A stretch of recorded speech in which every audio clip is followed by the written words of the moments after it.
This shocked me. Are you aware that there is a governor who went to prison because of a Kikuyu elder's curse? Some elders took a dog, dressed it in the garment of the former governor, and they buried it alive, and they cast. Yes, it happened. And those same elders are now back to work.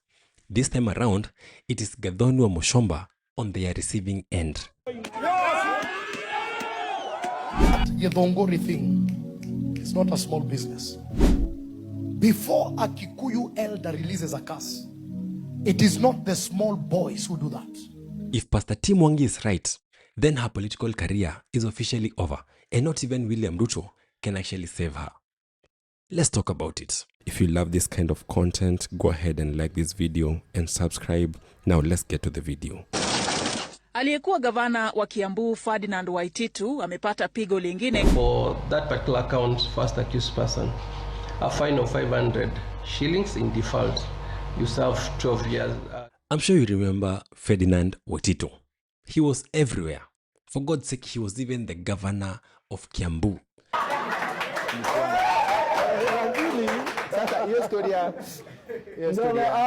If you look at it, yes.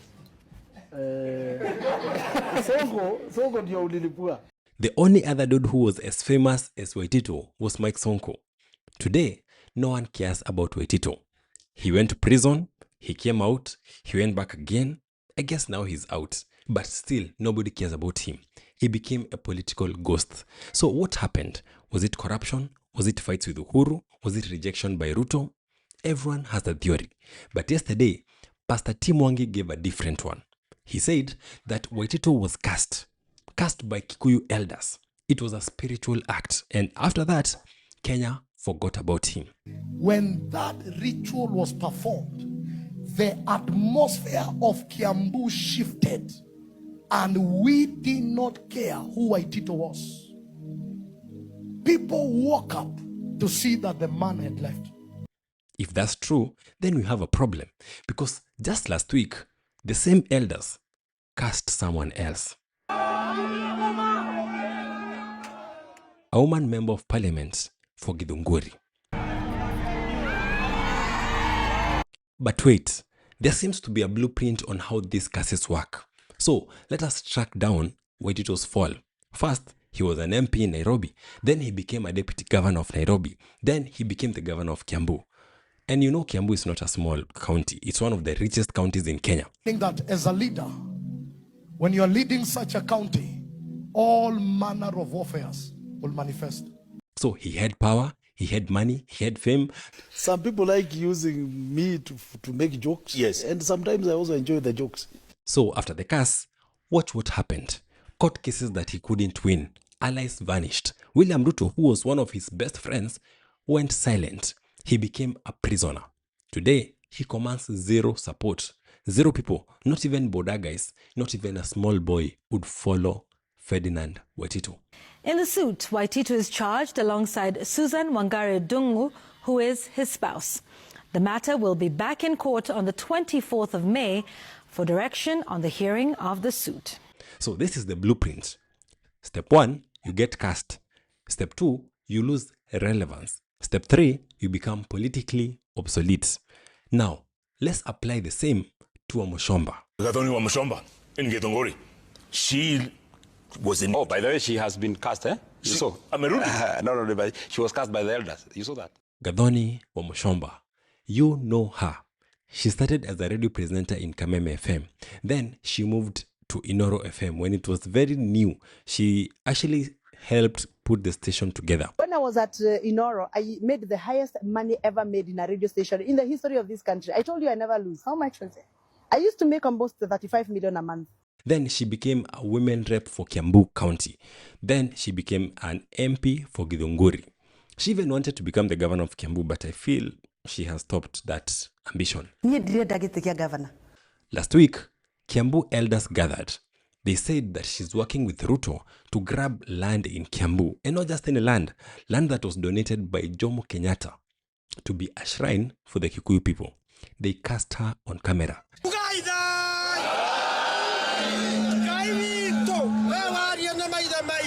on a 58-acre piece of land.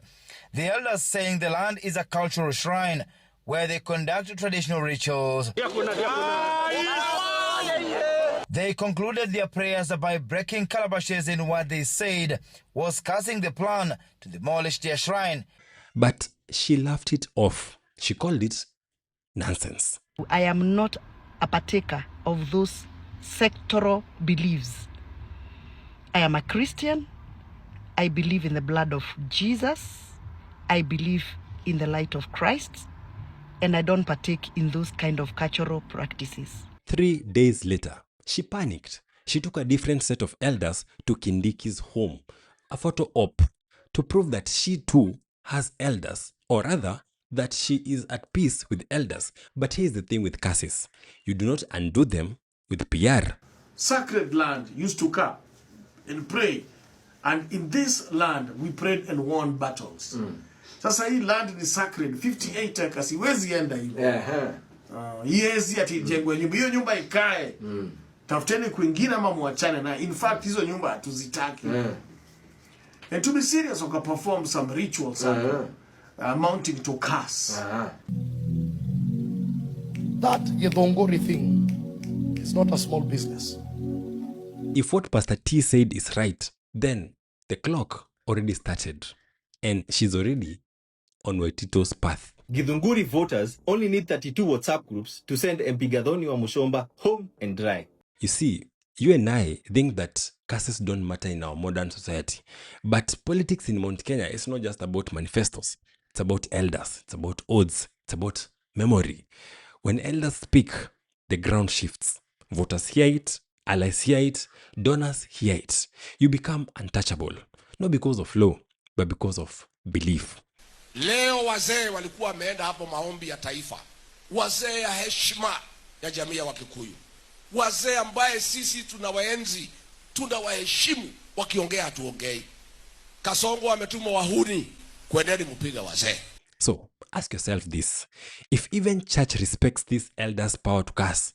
Some elders took a dog, dressed it in the garment of the former governor, and they buried it alive, and they cast. Why would a politician laugh it off? Mimi sio wa Gwatada Mimi sio wa Thai. Wale walikuwa huko Githunguri ni watu wa Gwatada watu wa Thai. So because I've not partaken of the oath of Thai, I've not taken oath of sijui Gwatada hizo maneno walikuwa wanafanya hao sini yao. Hiyo sio yangu. Pastor Tim Mwangi is not a witch doctor. He is a church authority, and he just confirmed that the curse is real. They select men that are 80 years and above, and those men go for fasting for 60 days to accumulate stature in the spirit. When that ritual was performed, the atmosphere of Kiambu shifted, and we did not care who Waititu was. So should Gathoni Wamuchomba really be ignoring it? Wanalaani nani? Wao ndio wamelaaniwa. Hao ndio wamelaaniwa kwa sababu wanakuja kufanya maneno ambayo sio ya watu wa dini ya Githunguri. Githunguri sisi hatuamini maneno hayo. Sisi ni Wakristiano. Gathoni Wamuchomba has so much to worry about because the curse is not her only problem. Gachagua has already finished her in the mountain. He called her a traitor, a mole, a Ruto spy. Mwingine alikuwa kwangu, tukamtoa. Akakimbia Kenya moja, akafukuzwa. Akakuja kwa Matiang'i, akafukuzwa, amerudi kwa Kasongo. He said that he sidelined her once he learned that she reports back to Ruto. Those were moles and spies of Kasongo in our party. We have removed them. Wamerudi pahali walitoka. That label sticks. So now she has two deaths. One is a spiritual death from the elders, and two is a political death from Gachagua. She has even shelved her bid for governor because she knows that the central province is now closed. Kiambu is also closed.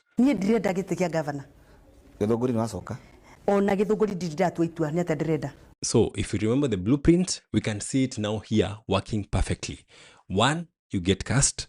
2, you get isolated. And 3, you lose relevance or you become irrelevant. Tukifukuza moja tumejua ni mtu ya Kasongo, usikubali akuje kwako, wacha arudi kwa Kasongo. Siko namna hiyo. So who can help her now? Is her last hope William Ruto? Because he's the one who caused all this. It is her Ruto link that got her cast. It is her Ruto link that got her into trouble with Rigathi Gachagua. So can Ruto save her? Mfano, nimeona dada yangu Wamuchomba yuko hapa.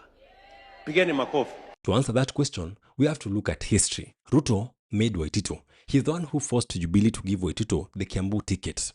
In 2017, Ruto and Waititu were literally brothers, friends. But the rain started beating Waititu. Court cases, prison.